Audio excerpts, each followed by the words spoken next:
जय हिंद बच्चों, कैसे हैं आप सब। आशा करती हूँ सब खूब स्वस्थ मस्त होंगे और खूब मन लगा के पढ़ाई कर रहे होंगे।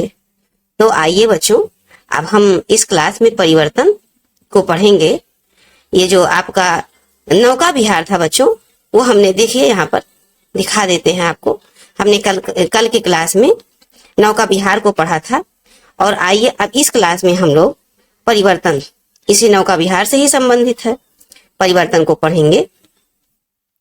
तो आइए बच्चों, इसमें देखिए सुमित्रा नंदन पंत जी ने क्या कहा है अपने परिवर्तन शीर्षक रचना में। ये देखिए यहाँ पर हम आपको थोड़ा सा परिवर्तन जो शीर्षक रचना में जीवन की अस्तित्व, क्या बच्चों, जीवन की अस्तित्व के प्रति अपनी सहानुभूति को वाड़ी दी है।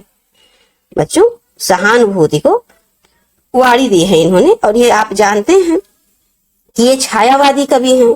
कवि के रूप में प्रारंभ में अतीत को भावना कल्पना से अनुरंजित बड़े ही मनोरम रूप में प्रस्तुत करते हुए उसके बाद कवि की दृष्टि आज के जीवन की विपन्नता, दीनता और दरिद्रता, ये देखिए, की ओर गई है।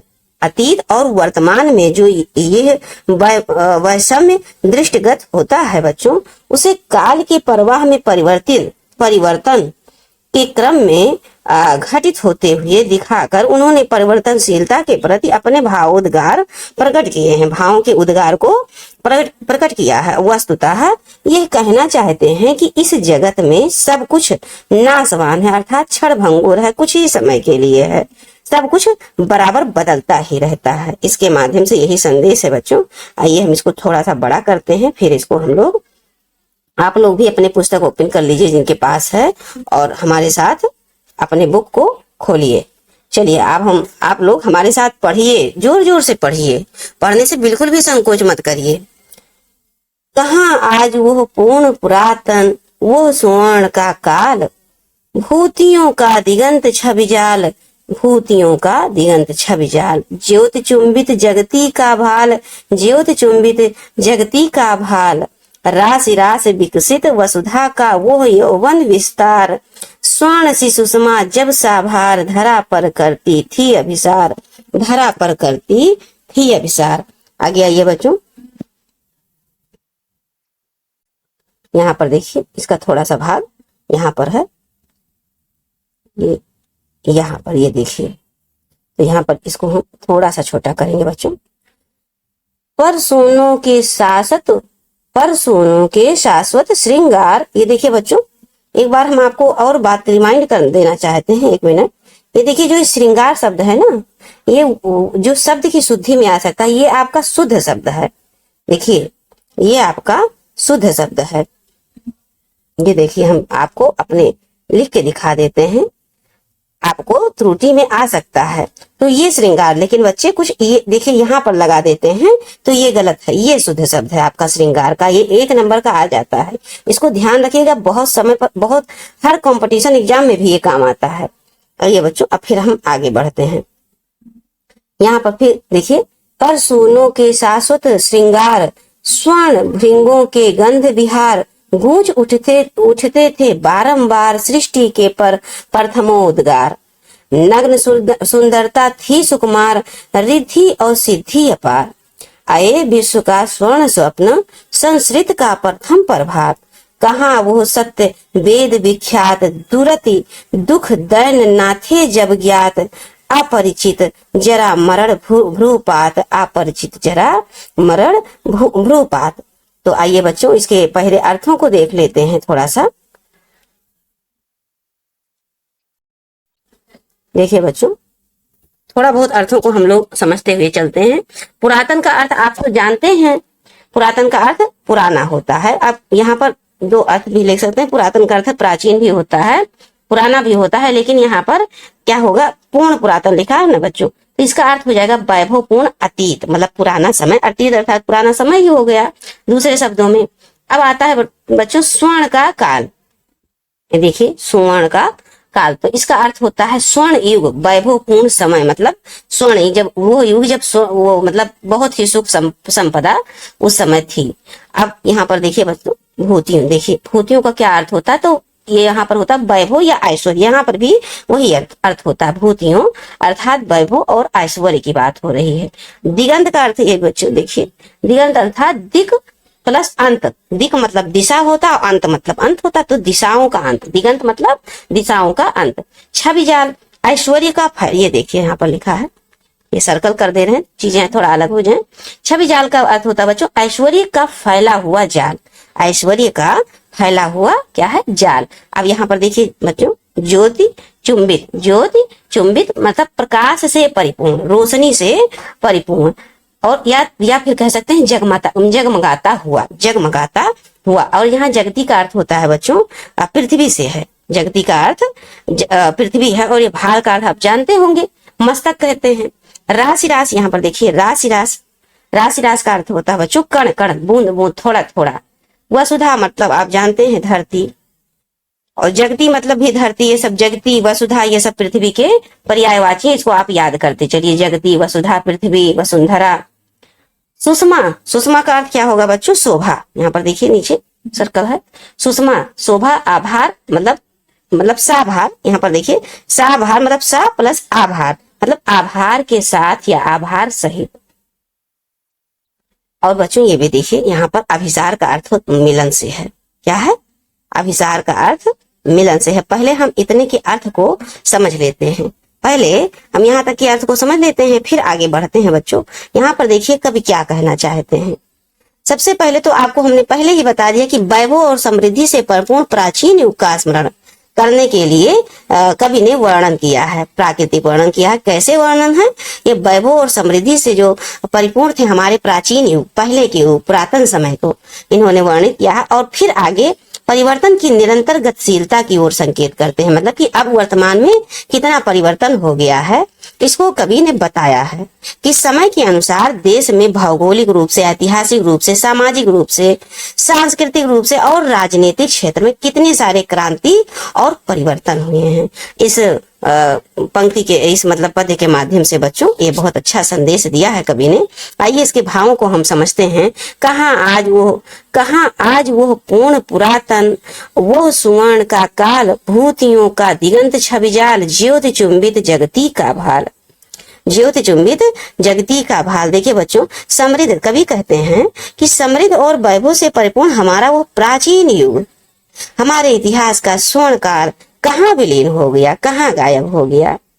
उस समय चारों दिशाओं में ऐश्वर्य और समृद्धि व्याप्त थी, चारों दिशाओं में दिगंत बच्चों, चारों दिशाओं में समृद्धि व्याप्त थी, चारों ओर ज्ञान का आलोक छाया रहता था, तथा भारत का मस्तिष्क भाल अर्थात जगती अर्थात पृथ्वी अर्थात भारत का मस्तक ज्ञान की ज्योति से जगमगाता रहता था। चारों ओर लहलहाती खेती और हरियाली के रूप में मानो धरती का यौवन विकसित हो रहा था। अब आगे क्या कह रहे हैं बच्चों, स्वर्ण राशि राशि हो स्वर्ण, हाँ यहाँ पर देखिए स्वर्ण की सुषमा जब साभार धरा पर करती थी अभिसार, धरा पर करती थी अभिसार, उस समय उस युग की सुषमा को देखकर ऐसा प्रतीत होता था मानो स्वर्ग की सुंदरता ही धरती का आभार स्वीकार कर प्रेम किरणा कर रही है, मतलब प्रेम कर रही हैं। धरती पर उतर कर आई हो, प्रेम के मतलब प्रेम करने के लिए धरती पर उतर कर आई हो। कौन, स्वर्ग की सुंदरता। फिर आगे कहते हैं बच्चों कि यहाँ पर देखिए बच्चों मिलन करने के लिए अर्थात प्रेम करने के लिए। अब आइए बच्चों हम नेक्स्ट पंक्ति पे चलते हैं। ये देखिए थोड़ा सा बड़ा कर देते हैं।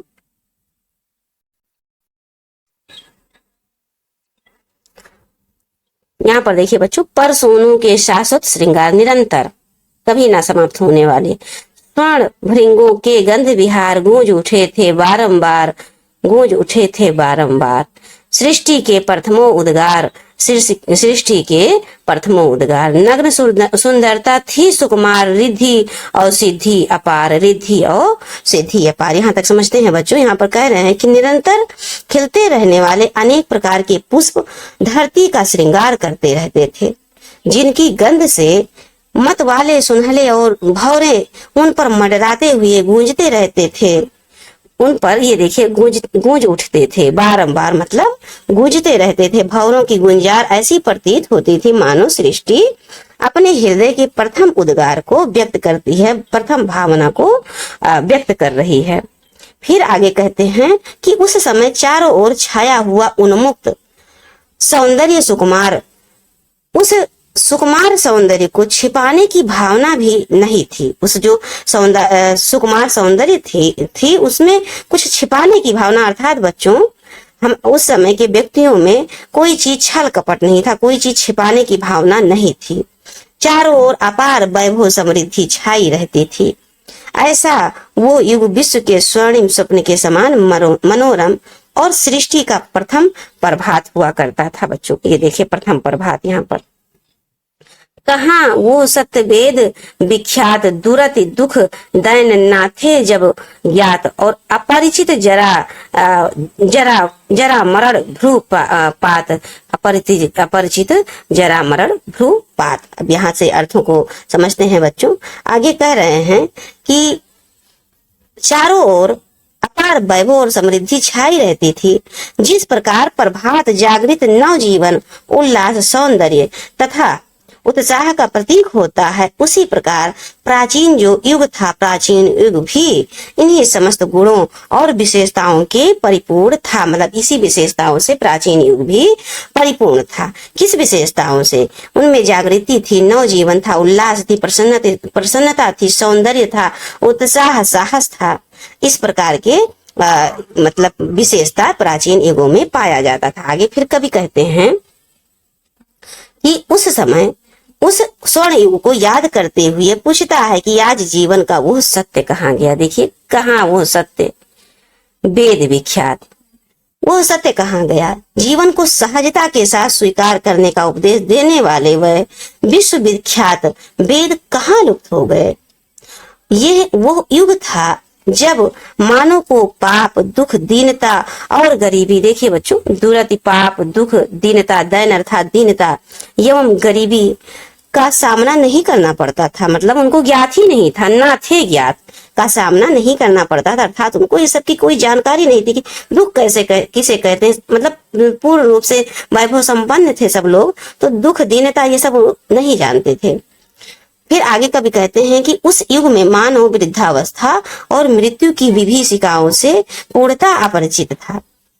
तो बच्चों इसका सौंदर्य ये है कि अतीत के वैभव की कल्पना और भावना में से अनुरंजित यह मनोरम चित्रण पंत जी ने किया है, सुमित्रानंदन पंत जी ने। और जगत का सबसे बड़ा परिवर्तन, सबसे बड़ा जो सत्य है वो परिवर्तन ही है बच्चों। समय के साथ हमको बदलना पड़ता है। आइए बच्चों नेक्स्ट पंक्ति पे हम चलते हैं। ये देखिए हाय पंक्ति, ये देखिए हाय पंक्ति से एक मिनट यहाँ पर देखते हैं नीचे। हाँ ये देखिए बच्चों यहाँ तक है, लेकिन हम थोड़ा थोड़ा इसको समझते हुए चलते हैं। यहाँ से पहले देख लेते हैं। ये देखिए हाय सब मिथ्या बात। फिर पंत जी कहते हैं कि हाय सब है मिथ्या बात, आज तो सौरभ का मधुमास, शिशिर में भरता सोनी सांस, वही मधु ऋतु की गुंजित डाल, झुकी थी जो यौवन के भार, अकिंचनता में निज तत्काल सिहर उठती जीवन है भार, आज पावस नद के उद्गार, काल के बनते चिन्ह करार, प्रात का सोने का संसार जला देती संध्या सी ज्वाल, जला देती संध्या सी ज्वाल। यहाँ पर देखिए बच्चों पंक्ति कितना सुंदर है। यहाँ पर इसके हम पहले इसके अर्थों को थोड़ा बहुत समझ लेते हैं बच्चों, थोड़ा बहुत अर्थों को जानते हैं तब चीजें थोड़ा सा आसान हो जाती है। देखिए बच्चों यहाँ जगह का अभाव होने के कारण हम थोड़ा कम ही लिख रहे हैं। आप अपनी कॉपी में लिख लीजिए, नहीं तो पुस्तक आपके पास होगा तो जो हम शब्द बोल रहे हैं वहां पर अंडरलाइन करते हुए आप अगल बगल कहीं पर थोड़ा सा अर्थ को लिखते जाइए, ताकि जब आप फिर पढ़ेंगे ये सुनने के बाद, तो जब आप स्वयं से पढ़ेंगे तो ये जो अर्थ होंगे आपका सहायता करेंगे समझने में चीजों। मिथ्या अर्थात बच्चों ये होता है झूठी बात, बेकार बात। देखिए बच्चों एक मिनट इसको हटा देते हैं पहले। ये देखिए मिथ्या का मतलब होता है झूठी, बेकार, किसी काम की बात नहीं। सौरभ अर्थात सौरभ का अर्थ होता है बच्चों यहाँ सुगंध से है, सुगंध।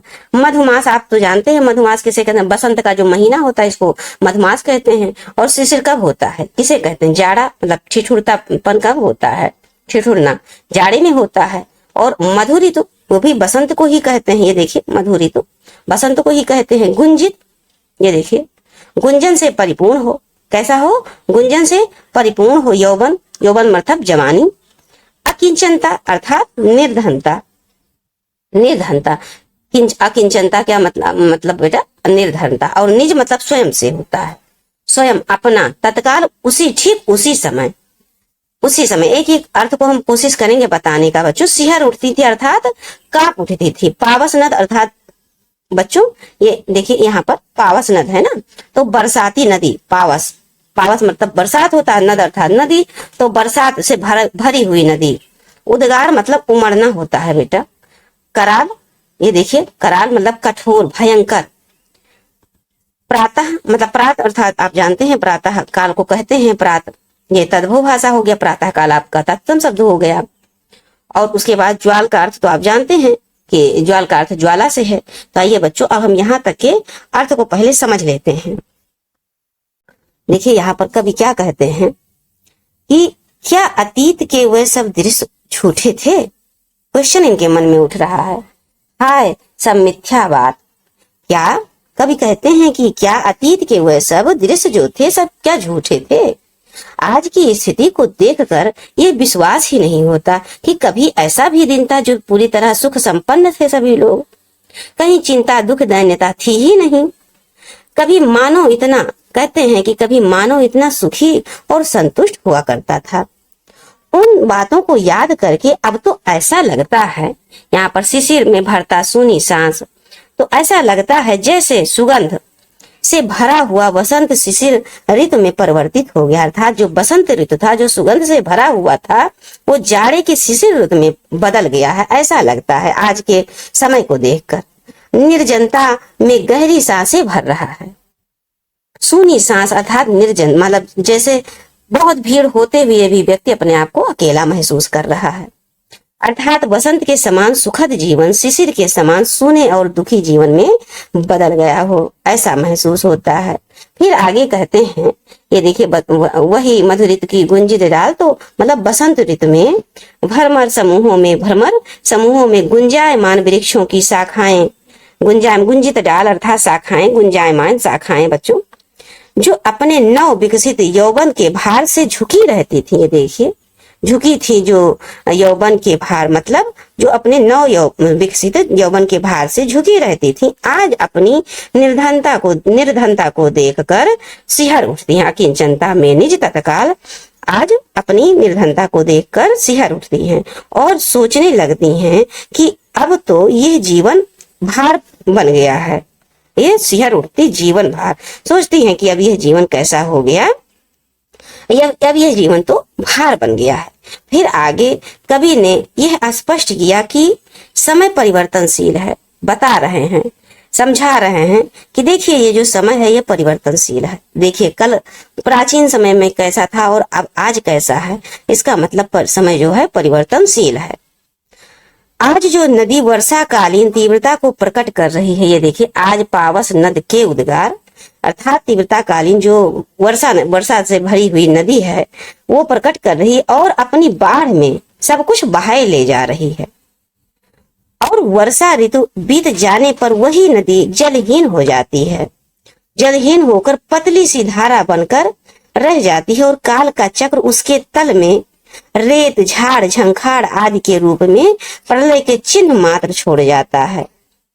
उन्हें देखकर ऐसा प्रतीत होता है, देखिए बच्चों, प्रात का सोने का संसार काल के बनते चिन्ह कराल अर्थात चिन्ह मात्र छोड़ जाता है, कैसा झाड़ झंखाड़ के।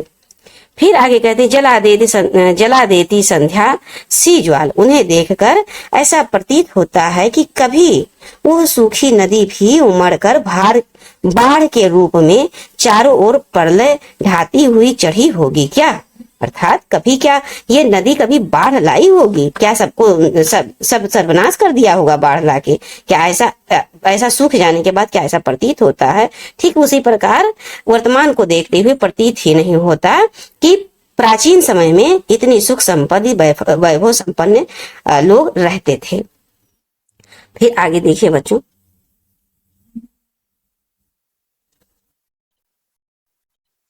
एक मिनट, हाँ ये बस थोड़ा सा इतना है इस पंक्ति में।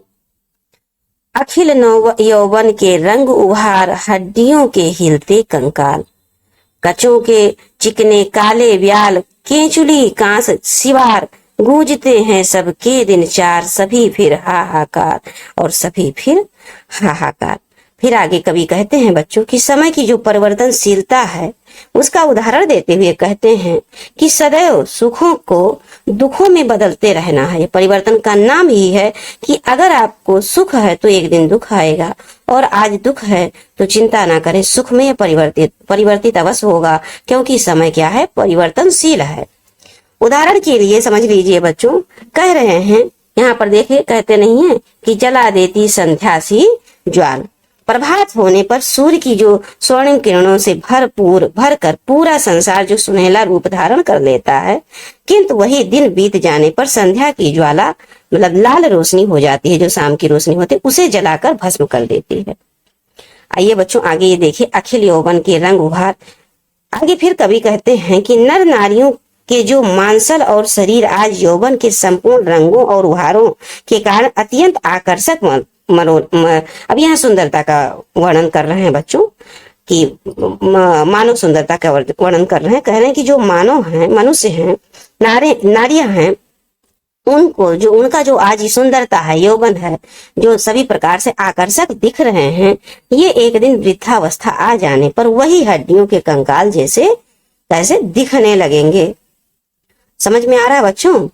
उनके काले जो सर्पों के समान चिकने लंबे और घुंघराले बाल हैं, सर्प की केचुली के समान मलिन, कांस के फूलों के समान सफेद और काई के समान उलझे दिखाई पड़ने लगते हैं। वही इस प्रकार संसार में सभी के जीवन में 4 दिन की चांदनी रहेगी। वही उदाहरण दे रहे हैं बच्चों कि ये जो सुंदरता है वो एक दिन क्या होगी, हड्डियों के हिलते कंकाल के रूप में हो जाएंगे जब वृद्धावस्था आएगी। इस प्रकार संसार में सभी के जीवन में 4 दिन की ही चांदनी रहती है। कहावत है नहीं, 4 दिन की चांदनी और फिर अंधेरी रात, तो वही है इसमें यहाँ पर बच्चों। और फिर उसके जीवन में भयानक हाहाकार भर जाता है। तो बच्चों हमको पूरा विश्वास है कि आपको चीजें समझ में आ रही होंगी। देखिए बच्चों, हम आपको दिखा रहे हैं कि कहाँ तक ये पढ़ना है, उसके बाद आपके ये देखिए बापू के प्रति आ जाता है। तो हम पूरा कोशिश कर रहे हैं कि यहाँ तक पढ़ते जाएं, इसको समाप्त करें, ताकि नेक्स्ट क्लास में आपको बापू के प्रति हम लोग मिलके फिर पढ़ा जाएगा, सीखा जाएगा। सीखने सिखाने की प्रक्रिया बच्चों ऐसे निरंतर चलती रहेगी, क्योंकि जब हम लोग सीखेंगे नहीं तो फिर जीतेंगे कैसे।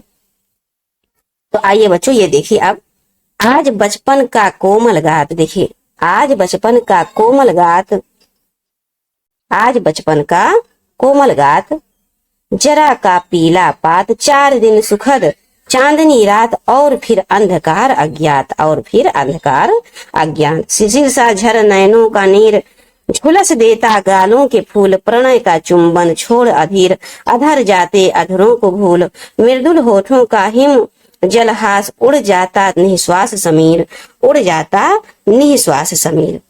तो आइए बच्चों यहाँ तक हम पहले समझ लेते हैं, फिर आगे बढ़ते हैं। यहाँ पर पहले अर्थों को हमको देखना पड़ेगा, क्योंकि अर्थ जब देखे रहेंगे तब चीजें समझ में आती हैं। तो देखिए बच्चों, यहाँ बचपन का अर्थ तो जानते ही हैं, और कोमल का अर्थ आप जानते हैं, मृदु अर्थात कोमल। यहाँ पर साफ साफ कोमल का अर्थ लिखा हुआ है। और फिर पात का अर्थ भी आप जानते हैं, पीला पत्ता, पीला पीला, और पात पत्ता। और फिर अज्ञात, ये देखिए अज्ञात मतलब जिसे जाना ना, जो जाना ना हुआ, मतलब जिसके बारे में ना जाने वही अज्ञात होता है। यहाँ पर साफ साफ सारे अर्थ लिखे हुए हैं बच्चों। देखिए नयनो अर्थात क्या हुआ, नयन। नीर आप जानते हो अश्रु, या पानी को नीर कहते हैं, और यहाँ पर अश्रु का अर्थ देगा। प्रणय, प्रणय आप जानते हो प्रेम को कहते हैं, प्रेम, प्रणय। फिर आगे बच्चों देखिए अधीर मतलब धैर्यहीन, अधीर का मतलब जिनमें धैर्य ना हो। और अधर, यहाँ पर देखिए अधर लिखा, अधर का मतलब होंठ होता है, और अधीर में धैर्यहीन, मृदुल, मधुर। मृदुल यहाँ पर देखिए बच्चों मधुर दिया हुआ है, और मीठा आप मधुर या मीठा कह सकते हैं। और हिम जल ह्रास का अर्थ होता है बच्चों जो ओस की बूंदों के समान निर्मल और पवित्र हंसी हो। ओस के बूंदों के समान निर्मल और पवित्र हंसी को ह्रास कहते हैं। और देखिए बच्चों यहाँ पर निश्वास, निश्वास अर्थात सांस लेने छोड़ने के क्रम में जो वायु का हम लोग आदान प्रदान करते हैं उसे निश्वास कहते हैं। अर्थात ये देखिए बच्चों समीर में आप जानते हैं हवा होता है, वायु होता है। तो अब यहाँ से हम इसके अर्थों को समझते हुए चल रहे हैं बच्चों। देखिए यहाँ पर कवि क्या कह रहे हैं, यहाँ पर काल चक्र द्वारा उत्पन्न किए गए परिवर्तन के अन्य उदाहरण प्रस्तुत करते हुए पंत जी क्या कहते हैं बच्चों। देखिए आज पंत का, आज बचपन का, देखिए बच्चों यहाँ पर है नहीं, आज बचपन का, आज बचपन का कोमल सुंदर शरीर वृद्धावस्था आ जाने पर वही शरीर पीले सूखे खुरदुरे पत्ते के समान हो जाता है। देखिए बच्चों और आगे फिर कहते हैं जीवन में सुख देने वाली चांदनी जो रातें हैं और सुख के क्षण बहुत ही थोड़े समय तक ही रहते हैं। ये देखिए 4 दिन सुखद चांदनी रात और फिर अंधकार अज्ञात, शेष जीवन में तो अज्ञात अंधकार से परिपूर्ण रात्रि ही भरी रहती है और सारे सुख नष्ट हो जाते हैं। दुख के क्षणों में आंसू भर इस प्रकार गिरते हैं, दुख के देखिए बच्चों नयन नीर आंसू इस प्रकार गिरते हैं जैसे पतझड़ में पेड़ों से पीले पत्ते झड़ते हों, जैसे पतझड़ में पेड़ों से पीले पत्ते झड़ते हों। फिर आगे क्या कह रहे हैं बच्चों कि पढ़ने का चुंबन छोड़ अधीर अधर जाते अधरों को भूल, मृदुल होठों का हिम जलहास उड़ जाता निश्वास समीर, उड़ जाता निश्वास समीर। आगे फिर कहते हैं कि आंखों से गिरते हुए ये देखिए बच्चों आंसू पुष्पों के समान गालों को इस प्रकार झुलसा देते हैं जैसे शिशिर की ओस फूल और पत्तों को झुलसा देती हूँ। उस समय प्रेमी के अधर प्रणय के चुंबन को भूलकर अपने प्रिय के अधरों को भी भूल जाते हैं। आगे फिर कहते हैं कि आज जिन होठों पर ओस की बूंद के समान निर्मल और मोहक हंसी छाई रहती है, वृद्धावस्था आ जाने पर उठती गहरी सांसें उन होठों की हंसी को भी उड़ा ले जाती हैं। तात्पर्य यह है कि मानव निर्मल एवं मुक्त हंसी जो सरल रूप में स्थित हो रहती है बच्चों, समय बीतने पर चिंता के सघन मेघ में घिरकर उन्हें गंभीर और कुंचित बना देती है। आइए बच्चों नेक्स्ट देखते हैं यहाँ पर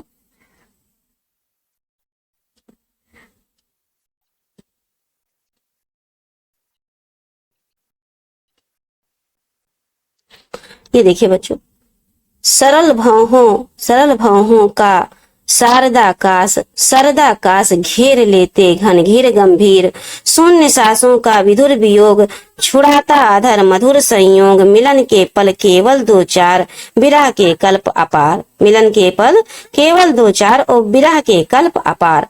अरे वह अपलक 4 नयन 8 आंसू रोते निरुपाय उठे रो के आलिंगन और कसक उठते कांटों से हाय, कसक उठते कांटों से हाय।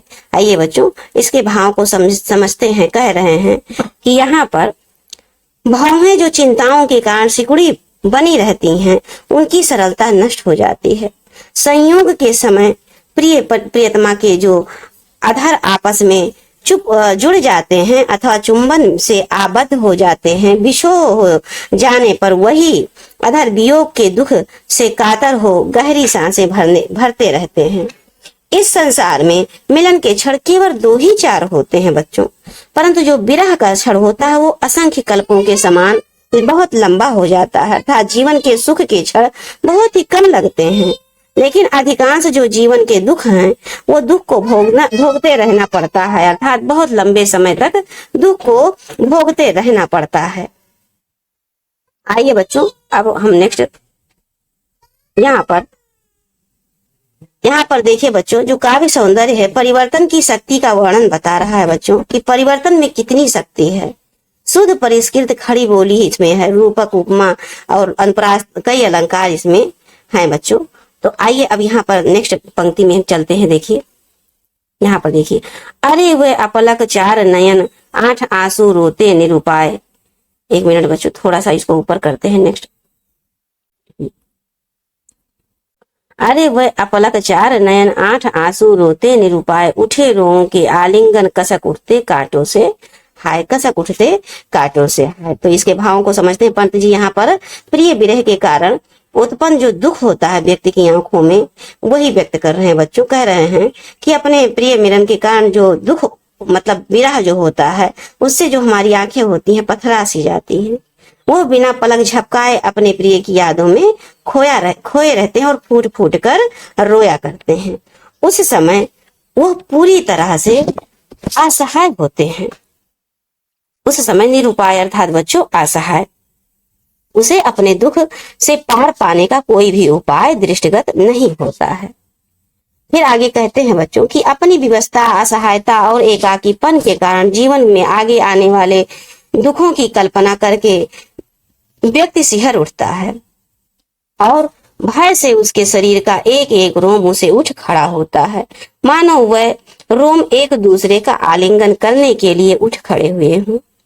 भय से खड़े वह रोम उनके मन की पीड़ा को ऐसी कसक उत्पन्न होती है कि मानो उनके शरीर में कांटों को चुभा दिया गया हो। आइए बच्चों अब हम नेक्स्ट पंक्ति को समझते हैं। मुझे विश्वास है आपको चीजें समझ में आ रही होंगी। तो देखिए यहां तक है। किसी को सोने के सुख साज मिल गया, यदि ऋण भी कुछ आज चुका लेता, दुख कल ही ब्याज, काल को नहीं किसी की इलाज। विपुल मणि रत्नों का छबिजाल, इंद्रधनु की सी छटा विशाल, विभो की विद्युत ज्वाल, चमक छिप जाती है तत्काल, मोतियों जड़ी ओस की डार, हिल जाता चुपचाप बयार, हिला जाता चुपचाप बयार। तो बच्चों इसमें देखिए, इस पंक्ति के माध्यम से संसार में जो व्याप्त है क्या सुख और दुख, इसके जो वैषम्य है यथार्थ चित्रण किया है कवि ने। कहते हैं कि जो अपार सुख प्राप्त है आज, वो किसी को अथाह दुख झेलना पड़ रहा है। वो संसार में ये कह रहे हैं कि जो आज अपार सुख प्राप्त है, तो किसी को उसी समय किसी को अथाह दुख भी झेलना पड़ रहा है। जो सुख प्राप्त करता है वो किसी समय दुख भी झेलता है। देखिए बच्चों, यहाँ आगे पंत जी कहते हैं कि संसार में आज किसी को यदि सुख है, किसी को सोने के सुख साज, संसार में किसी को यदि आज सुख के साजों समान दृढ़ के रूप में प्राप्त हो भी गए, तो कल उसे इतना दारुण दुख मिलेगा कि वो उसे ब्याज सहित वापस ले लेता है। यह समय दुख अथवा मृत्यु क्रूर महाजन के समान है, जो अपना सूद ब्याज वसूलने में किसी प्रकार की उदारता नहीं बरतता है। वो पूरी निर्लजता के साथ अपना ऋण ब्याज सहित वसूलता है बच्चों। फिर आगे कह रहे हैं कि इस संसार में व्यक्ति को प्राप्त असंख्य मणि, विपुल मणि अर्थात असंख्य प्रचुर मात्रा में असंख्य मणि रत्नों का जो छबिजाल है, मणियों और रत्नों की जो राशि है, विशाल इंद्रधनुष की मोहक छटा के समान क्षण भंगुर है, क्षण मात्र के लिए है, जो देखते देखते ही समय के साथ समाप्त हो जाएगी, लुप्त हो जाएगी। विभो की विद्युत ज्वाल चमक छिप जाती है तत्काल। इसी प्रकार धन संपत्ति एवं ऐश्वर्य की आभा भी बिजली की ज्वाल की चमक के समान क्षणिक है, जो क्षण भर के लिए चमक कर तुरंत ही जाने कहां छिप जाएगी। जिस प्रकार से ओस की बूंद, मोतियों जड़ी ओस की डार, हिला जाता चुपचाप बयार। जिस प्रकार ओस की बूंदों से सुशोभित डाली को हवा का एक झोंका चुपके से आकर हिला जाता है, जिसके परिणाम स्वरूप जितने सारे ओस बूंदे होती हैं धरती पर गिर जाती हैं और डाली फिर ओस विहीन हो जाती है। उसी प्रकार काल जो समय रूपी काल है, वो वायु समय रूपी जो वायु है, काल रूपी जो समय है वायु है, व्यक्ति के मुक्ता रत्न आदि जो वैभव संपत्ति है सब साथ उड़ा ले जाएगी। अर्थात समय एक पल में ही व्यक्ति के तमाम सुखों को उससे छीन लेके चली जाएगी। बच्चों इस संसार में दुख और दैन्य प्रधान है। ये जो संसार है कैसा है, दुख और दैन्य प्रधान है। इस शाश्वत सत्य ये जो निरंतर चलने वाली जो सत्य है, ये कुशल अभिव्यक्ति की है। इसमें पंत जी ने, सुमित्रानंदन पंत जी ने बच्चों यहाँ पर उपमा रूपक मानवीकरण, क्योंकि प्राकृतिक वस्तुओं को मानवीकरण कर दिया गया है, इसलिए यहाँ पर मानवीकरण अलंकार भी होगा बच्चों। आइए अब थोड़ा सा नेक्स्ट पंक्ति में हम जल्दी जल्दी बढ़ते हैं। ये देखिए यहाँ पर, ये देखिए बच्चों, खोलता इधर जन्म लोचन, खोलता इधर जन्म लोचन, मुदती उधर मृत्यु क्षण क्षण, अभी उत्सव अवहास हुलास, अभी अवसाद अश्रु उच्छ्वास, अचिरता देख जगत की आप, शून्य भरता समीर निश्वास, डालता पातों पर चुपचाप, ओस के आंसू नीलाकाश, सिसक उठता समुद्र का मन, सिहर उठते उडूगन, सिहर उठते उडूगन। बच्चों अब आइए देखिए, इसको भी अर्थों को हम थोड़ा बहुत देखते हुए चलते हैं। यहाँ पर देखिए बच्चों, यहाँ पर जन्म लोचन अर्थात आप तो जानते हैं लोचन का अर्थ नयन होता है। लोचन का अर्थ क्या होता है बच्चों? नयन होता है। आगे फिर देखिए, ये उत्सव अर्थात खुशी, प्रसन्न, उल्लास मतलब प्रसन्नता, अवसाद, यहाँ पर दुख, अश्रु, आंसू, उच्छ्वास, श्वास।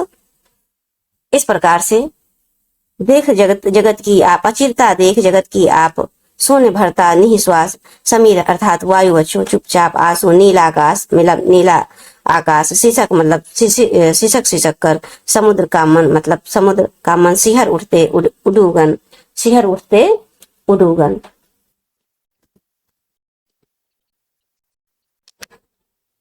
आइए बच्चों अब इसके हम अर्थों को समझते हैं। खोलता इधर जन्म लोचन। थोड़ा वीडियो बच्चों लंबा हो रहा है, पर आप धैर्य बना के इसको सुनते जाइएगा, क्योंकि सुनना पड़ेगा, समझना पड़ेगा चीजें, तभी तो आप अपने एग्जाम में अच्छे से चीजों को लिख पाएंगे। ये चीज समझ लेंगे पहले, अभी तो अब व्याख्या चल रही है, भावार्थ चल रहे हैं, साथ में आपका गद्य पाठ भी चल रहा है, उसको भी देखते जाइए, समझते जाइए। हम अति शीघ्र निरंतर प्रयास करते हुए, निरंतर हमारा क्लास आपको मिलता रहेगा बच्चों। पूरा प्रयास करते हुए हम आपको एग्जाम से पहले सिलेबस कंप्लीट अवश्य करा देंगे, और उसके बाद हम निरंतर आपको एग्जाम से पहले बच्चों सारी चीजें, कैसे क्वेश्चन आपके पेपर में बनेंगे वो भी लिखवाएंगे। फिलहाल आप सिर्फ पढ़ते जाइए, निरंतर आप पढ़ते जाइए, याद करते जाइए, ताकि जब एग्जाम के समय जो क्वेश्चन आंसर सॉल्व करना होगा बच्चों ना, तो फटाफट आप उसको सॉल्व कर सकें। बस इसी तरह निरंतर आप पढ़ते जाइए। तो आइए बच्चों इसमें देखते हैं। खोलता इधर जन्म लोचन, मुदती उधर मृत्यु क्षण क्षण। खोलता इधर जन्म लोचन, इसका व्याख्या समझते जाइए बच्चों। और अभी उत्सव और हास हुलास, अभी अवसाद अश्रु उच्छ्वास। तो यहाँ पर पंत जी कहते हैं कि जो संसार है सतत परिवर्तन मतलब निरंतर परिवर्तनशील ही रहेगा। इसमें कहीं कोई जन्म लेगा और अपनी आंखें खोलता है, तो कहीं किसी की मृत्यु हो जाती है, चिर निद्रा में चले जाते हैं, हमेशा के लिए सो जाते हैं और सदैव के लिए अपनी आंखें मूंद लेते हैं। इस प्रकार क्षण प्रति क्षण परिवर्तनशील इस संसार में, जहाँ अभी कुछ समय पूर्व तक उत्सव का हाथ विलास पूर्णोत्साह के साथ विद्यमान था, वहीं मृत्यु के तांडव ने दुख, आंसू और आह पूर्ण श्वासों से वातावरण को क्या कर दिया? बोझिल कर दिया, दुखी कर दिया। फिर आगे कहते हैं, अचिरता देख जगत की आप, शून्य भरता समीर निश्वास, डालता पातों पर चुपचाप, ओस के आंसू नीलाकाश, सिसक उठता समुद्र का मन, सिहर उठते उडूगन, सिहर उठते उडूगन। तो यहाँ पर कह रहे हैं बच्चों कि विधाता का यह कैसा विचित्र विधान है कि जहाँ हर्ष और उत्साह का सागर हिलोरे ले रहा है, वहीं पर अगले ही पल दुख का पहाड़ टूट पड़ता है। संसार की इस अस्थिरता क्षणभंगुरता को देखकर मानो पवन भी दुखी होकर गर्म श्वास छोड़ रहा हो, नीले आकाश का हृदय भी दुख से गर्वित हो रहा हो। वृक्षों के पत्तों पर चुपचाप आंसू टपकाने लगते हों, गहन गंभीर सागर का धैर्य भी अपने सामने नहीं टिप पाता है, और उसका मन भी अपनी गंभीर गर्जन के रूप में सिसकियां बहने लगता है। तारागण भी स्वयं को नहीं रोक पाते हैं और कारुणिक दृश्य को देखकर सिहर उठते हैं अर्थात कांप उठते हैं। पंत जी ने यहाँ पर प्रकृति को मानव के दुख से संवेदना व्यक्त करते हुए उसकी सहचरी के रूप में चित्रण किया है बच्चों। ये संसार कहते हैं कि परिवर्तनशील है। आगे चलिए बच्चों नेक्स्ट पंक्ति में ये देखिए, यहाँ पर थोड़ा दो भागों में है, बस यही लास्ट पंक्ति है बच्चों आज के क्लास का। देखिए बच्चों फटाफट हम समझ लेते हैं। अरे निष्ठुर परिवर्तन तुम्हारा ही तांडव नर्तन, विश्व का करोड़ विवर्तन तुम्हारा ही नयनोन्मिलन, नयन उन्मीलन, निखिल उत्थान पतन, निखिल उत्थान पतन। आइए बच्चों यहाँ पर देख लेते हैं फिर। अरे यहाँ पर फिर कह रहे हैं बड़ा सा बड़ा, अरे वासुकी, अरे वासुकी सहस्त्र फन, लक्ष्य अलक्षित चरण तुम्हारे चिन्ह निरंतर छोड़ रहे हैं जग के बिछत वछा स्थल पर सत सत फेनोश वसित असफीत फुतकार भयंकर घुमा रहे हैं घनाकार जगती का अंबर, और मृत्यु तुम्हारा गरल दंत कंचुक का कल्पांतर अखिल विश्व ही विवर और वक्र कुंडल। और यहाँ पर थोड़ा सा ऊपर कर देते हैं दिग मंडल, दिग मंडल यहाँ पर लिखा हुआ। तो आइए बच्चों फिर हम यहाँ से भावों को समझते हैं। ये देखिए, अरे निष्ठुर परिवर्तन, अरे निष्ठुर परिवर्तन क्या कह रहे हैं कि अरे निष्ठुर परिवर्तन तुम्हारा ही तांडव नर्तन, विश्व का करोड़ विवर्तन तुम्हारा ही नयन उन्मीलन। इस प्रकार से बच्चों यहाँ पर देखिए, यहाँ पर कवि कहते हैं, थोड़ा अर्थों को बच्चों समझते चलते हैं। यहाँ पर निष्ठुर का अर्थ होता है, एक मिनट, यहाँ पर निष्ठुर का अर्थ होता है कठोर। आप अपनी बुक में या कॉपी में लिख लीजिए बच्चों, बुक है तो बुक में अंडरलाइन करते हुए अर्थ को लिखते जाइए। हो सकता है आपके बुक में बहुत सारे अर्थ ना दिए हों, तो जो हम बता रहे हैं उसको लिख लीजिए। तांडव नर्तन अर्थात प्रलयकालीन नृत्य, विवर्तन अर्थात फैलाव होता है बच्चों। यहाँ पर देखिए विवर्तन का जो अर्थ है इसका मतलब फैलाव, विस्तार होता है। फिर उसके बाद फेनोश्वास, फेन उगलते हैं, मतलब अपनी जो श्वास में, यहाँ देखिए यहाँ पर है नहीं, अपनी जो श्वास है वहां पर क्या उगलते हैं, फेन उगलते हैं। ये देखिए फिर आगे देखिए बच्चों, यहाँ पर थोड़ा सा और कुछ दिगमंडल को देख लीजिए। यहाँ पर थोड़ा सा ऊपर करना पड़ेगा, दिशाओं का घेरा, दिगमंडल अर्थात बच्चों दिशाओं का घेरा, ये आप लिख लीजिए। अब आइए बच्चों हम व्याख्या को फटाफट समझ लेते हैं। अरे निष्ठुर परिवर्तन तुम्हारा ही तांडव तरतन, ये इंपॉर्टेंट लग रहा है बच्चों ना, इसको आप नोट कर लीजिए, इसको नोट कर लीजिए और इसको याद भी कर लीजिए। अरे निष्ठुर परिवर्तन, यहाँ पर कवि कहते हैं कि हे निष्ठुर परिवर्तन, जब तुम प्रलयकालीन तांडव नृत्य करते हो तो उसके भंवर में फंसकर इस विश्व का करोड़ अंत हो जाता है। इस संसार में जो उत्थान पतन होते हैं, क्रांतियां होती हैं, वह मानो तुम्हारे नेत्रों के खुलने और बंद होने के साथ ही होती रहती हैं। अर्थात तुम्हारे नेत्र खुले तो उत्थान हुआ और बंद हुए तो क्या हुआ, पतन हो गया। इस प्रकार हे सहस्त्र, आगे कहते हैं कि हे सहस्त्र फनों वाले, एक मिनट बच्चों थोड़ा सा अब इसको ऊपर करना पड़ेगा हमको, यहाँ से इसके भावों को, ये देखिए हे सहस्त्र। आगे फिर कहते हैं देखिए, अरे वासुकी सहस्त्र फन, कहते हैं कि हे सहस्त्र फनों वाले वासुकी, तुम्हारे लाखों आदर्श चरण इस संसार में घायल वछा स्तर पर निरंतर अपने चिन्ह छोड़ते चले जाते हैं। तुम्हारी जो विष के झागों से भरी हुई और सारे विश्व की अपनी लपेट में, सारे विश्व को अपने लपेट में ले लेती है, जो तुम्हारे विष हैं, झाग भरे विष है, ये सारे विश्व को अपनी लपेट में ले लेते हैं और लेने सैकड़ों भयंकर फुहारे इस संसार के मेघों में आकर परिपूर्ण आकाश को निरंतर घुमाती रहती है। ये देखिए बच्चों, जगती का अंबर मतलब धरती और अंबर को निरंतर घुमाती रहती है, घनाकार घुमा रहे हैं, चारों तरफ घुमा रहे हैं, घुमाती रहती है। फिर कहते हैं कि हे परिवर्तन रूपी वासुकी, तुम्हारा गरल दंत कंचुक कल्पांतर, मृत्यु ही तुम्हारा जहरीला दांत है। दो कल्पों के बीच का समय ही मानो तुम्हारी केंचुली है, और ये समस्त संसार ही मानो तुम्हारे रहने की बाबी और दिशाओं का घेरा ही मानो तुम्हारी जो गोलाकार कुंडली है।